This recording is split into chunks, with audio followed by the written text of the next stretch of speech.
नमस्कार विद्यार्थी मित्रांनो, आज आपण F1 चॅप्टर वाढ आणि विकास यामधले शॉर्ट नोट्स बघणार आहोत. व्हिडिओला जर नवीन आहात तर व्हिडिओला लाईक व चॅनलला सबस्क्राईब करावे. तर आपण आत्ता बघणार आहोत वाढ विकास यांच्यातील फरक. हे पहा, पहिला फरक आहे वाढ ही संख्यात्मक असते तर विकास हा गुणात्मक स्वरूपाचा असतो. तर असे 4-5 प्रकार दिलेले आहेत जे की वाढ आणि विकास यांच्यातील फरक दर्शवतात. बालकाच्या विकासावस्थेची वैशिष्ट्ये: गर्भावस्था, शैशवावस्था, किशोरावस्था, कुमारावस्था, प्रौढावस्था व वृद्धावस्था. गर्भापासून जन्मापर्यंत, जन्मापासून 6 वर्षापर्यंत, 6 ते 12, 12 ते 18, 20 ते 45. यानंतर काही वैशिष्ट्ये दिली आहेत. पहिला आहे शैशवावस्थेची, दुसरा किशोरावस्थेची व तिसरा कुमारावस्थेची वैशिष्ट्ये. कुमारावस्थेची वैशिष्ट्ये: इच्छाशक्ती प्रबळ होणे, वाढ विकास यांचा वेग कमी होत जातो. या अवस्थेमध्ये मुलांची बुद्धी चंचल व्यापते, सामाजिक संबंधांचा विकास वाढत जातो.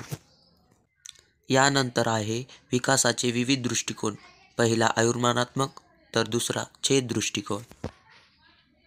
यामध्ये इम्पॉर्टंट म्हणजे आहे मानवतावादी दृष्टिकोन व विकास प्रक्रिया. ह्युमॅनिझम म्हणजे मानवतावाद. मानव व त्याच्या भौतिक वातावरणाचा अभ्यास म्हणजे मानवतावादी दृष्टिकोन होय. मानवतावादी दृष्टिकोनाचे बौद्धात्मक प्रक्रियांना महत्त्व जास्तीत जास्त दिले जाते. असे काही पॉईंट्स मी काढलेले आहे, तरी तुम्ही हे वाचून घ्यावे. त्यानंतर आहे व्यक्तिमत्व विकासाची घटनाशास्त्रीय. Carl Rogers. कार्ल रॉजर्स यांनी एवढंच सांगितले आहे की मूलतः माणूस वाईट नसतो. विकास, स्वचा विकास हा विकास अध्ययनातून किंवा नैसर्गिक गोष्टीतून होतो. यानंतर आहे व्यक्तिमत्व विकासाची मानवतावादी उपपदी. मॅस्लो.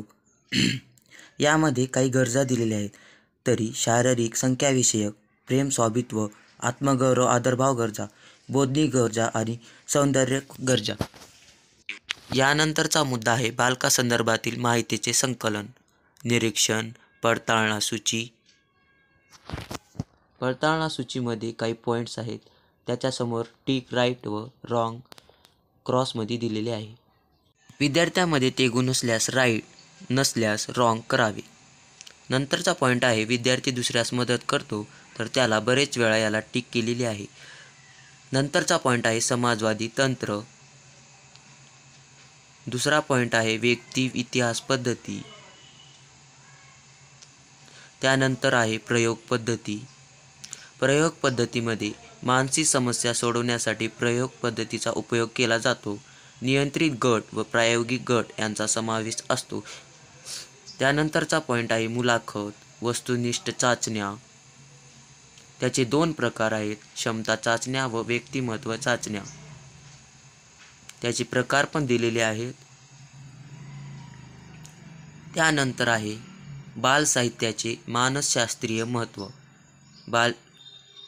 बालसाहित्याचे मानसशास्त्रीय महत्त्व. लिटरेचर म्हणजे साहित्य होय. बालसाहित्याचे महत्त्व. बालसाहित्यामुळे बालकांच्या पुस्तकाकडे लक्ष वेधले जाते, मनोरंजन होते इत्यादी.